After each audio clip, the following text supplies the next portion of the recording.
Baik, pembahasan yang pertama itu adalah mengenai pengertian kelompok dan pentingnya kelompok.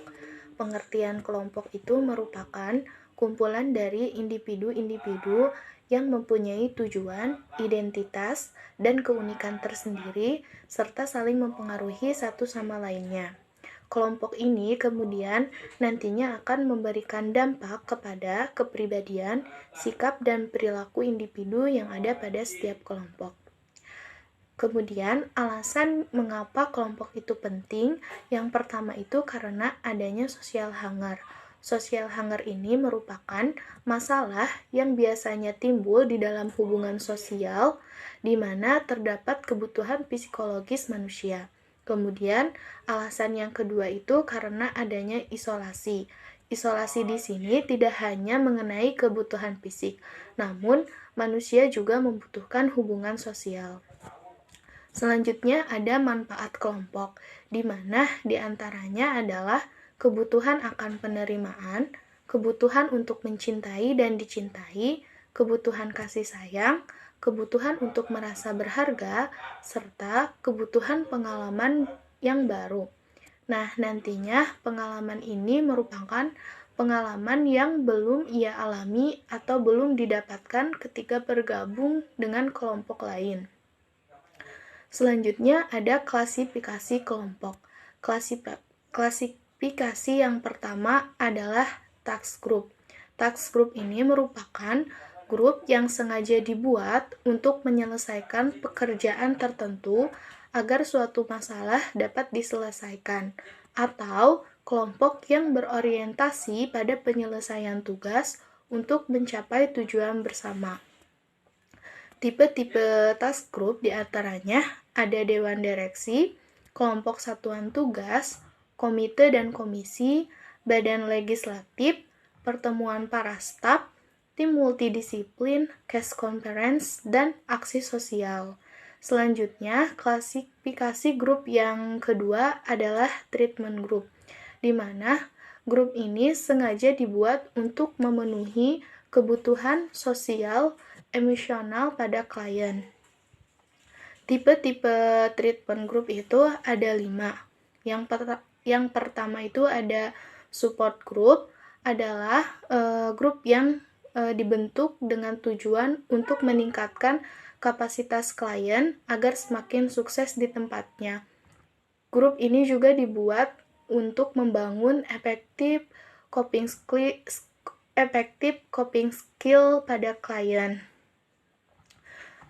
Kemudian yang kedua ada education group atau grup yang bertujuan untuk memberikan edukasi untuk meningkatkan pengetahuan yang ada pada klien.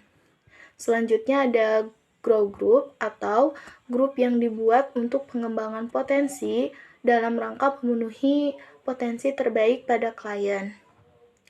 Yang keempat ada terapi group atau grup untuk membantu klien dalam menghadapi trauma-traumanya. Dan yang terakhir itu ada socialization group, yaitu grup yang dibuat untuk mendorong klien agar dapat membaur atau berperan dengan maksimal dengan masyarakat. Karena seperti yang kita ketahui, terdapat beberapa orang yang perlu disosialisasikan kembali. Oke, selanjutnya ada 5 hal penting dari sebuah kelompok. Yang pertama itu universality. Universality itu kelompok itu harus merasa bahwa mereka tidak sendirian, bahwa ada orang lain yang mungkin merasakan hal yang sama dengan apa yang ia rasakan, sehingga dia dapat termotivasi untuk menyelesaikan masalahnya dan berubah menjadi lebih baik. Kemudian yang kedua itu ada acceptance. Jadi acceptance itu anggota harus merasa dirinya diterima. Kemudian dia juga harus merasa dirinya didengarkan agar dapat termotivasi juga untuk menjadi lebih baik dan merasa dirinya itu diterima. Kemudian yang ketiga itu ada cognitive restructuring. Jadi di mana proses ini itu proses perubahan pola pikir pikir anggotanya.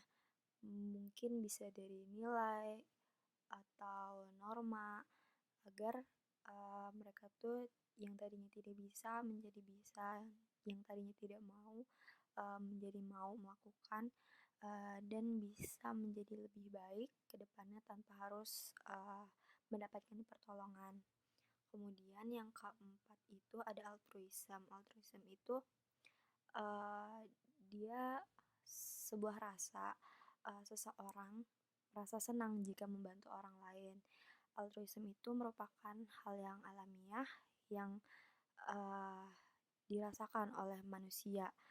Bagaimana tolong-menolong, kerjasama itu dilakukan dan menghasilkan rasa altruism.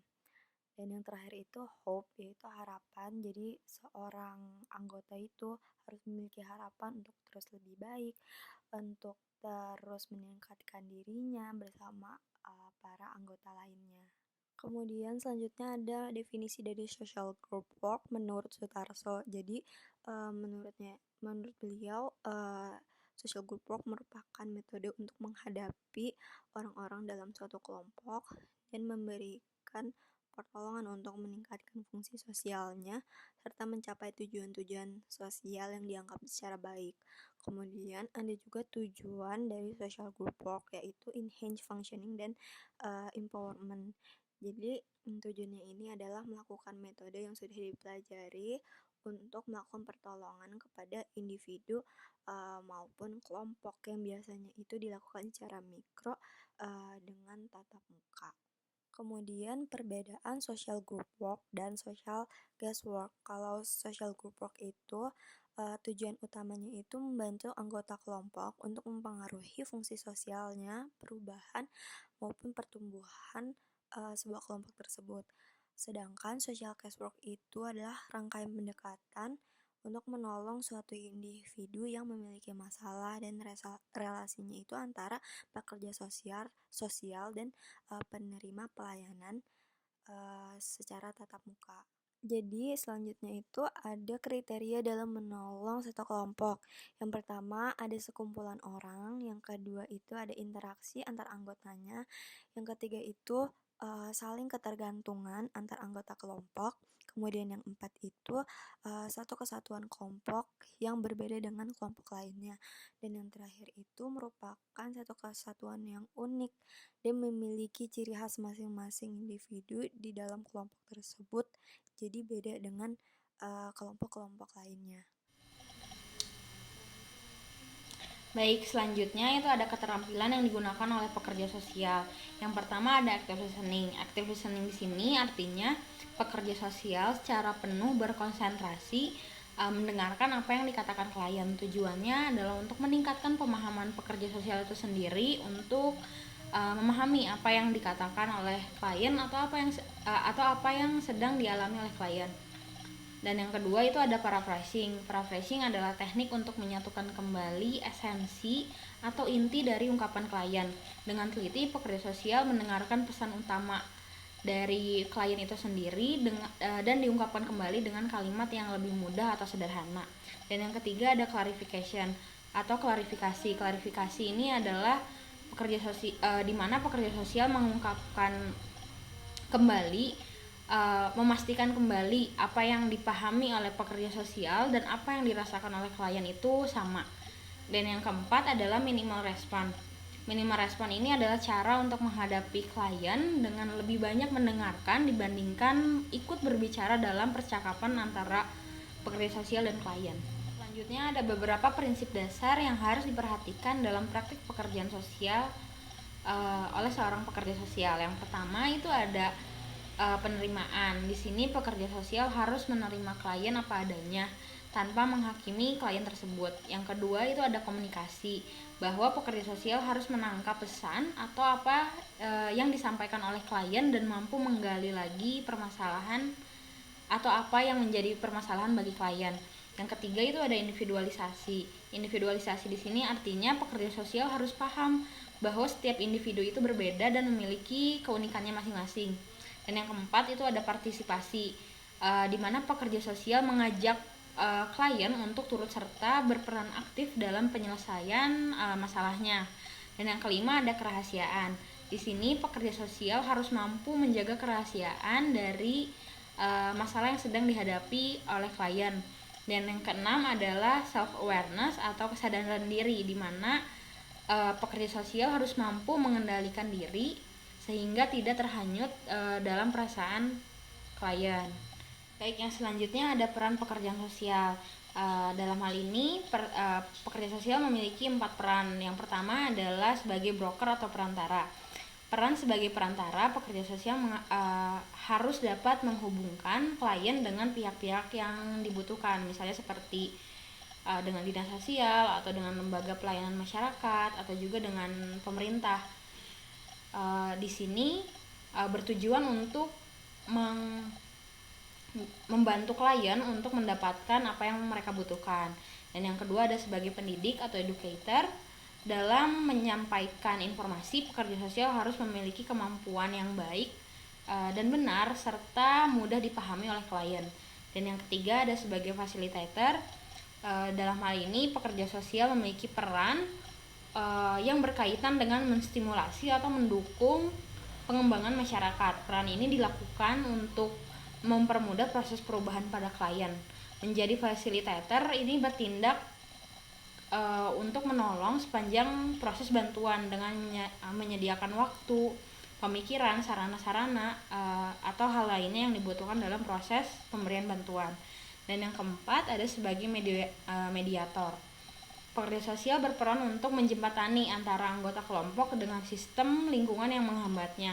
Kegiatan-kegiatan yang dapat dilakukan pekerja sosial sebagai mediator ini ada seperti kontrak perilaku atau negosiasi, atau juga bisa sebagai pendamai dengan pihak ketiga dan berbagai macam resolusi konflik.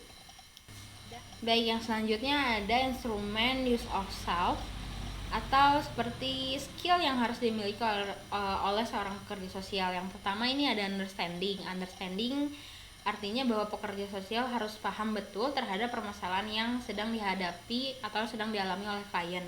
Dan yang kedua ada sensitivity. Pekerja sosial harus memahami hal-hal yang sensitif bagi klien. Maka dari itu pekerja sosial harus menghindari pernyataan atau pertanyaan yang dapat menyinggung hal sensitif bagi klien. Dan yang ketiga ada respect. Pekerja sosial harus menghargai klien. Yang keempat ada acceptance, di mana pekerja sosial harus menerima apa adanya apapun kondisi klien. Dan yang kelima ada empati, di mana pekerja sosial harus ikut turut merasakan terhadap permasalahan yang sedang dihadapi oleh klien. Dan yang keenam ada kooperatif atau cooperative intention, di mana adalah pekerja sosial harus menghubungkan atau membangun kerjasama antara pekerja sosial dengan klien agar tercipta atau agar membangun suasana yang sehat. Dan yang ketujuh ada partnership, di mana klien dan pekerja sosial dalam hal ini setara, jadi tidak ada yang lebih tinggi ataupun lebih rendah, supaya tidak ada tingkatan atau ada perasaan saling salah satunya mendominasi atau superior. Dan yang kedelapan ini ada hopeful man, di mana dilakukan dengan cara memberikan harapan-harapan yang dapat membantu klien. Dan yang kesembilan ada support, di mana pekerja sosial ini harus mensupport penuh, mendukung penuh kliennya. Dan yang ke-10 ada komitmen, adanya tanggung jawab untuk menyelesaikan masalah klien dari awal sampai selesai. Dan yang ke-11 ini ada confidence, di mana pekerja sosial harus percaya diri untuk membantu klien agar dapat membantunya menyelesaikan permasalahan.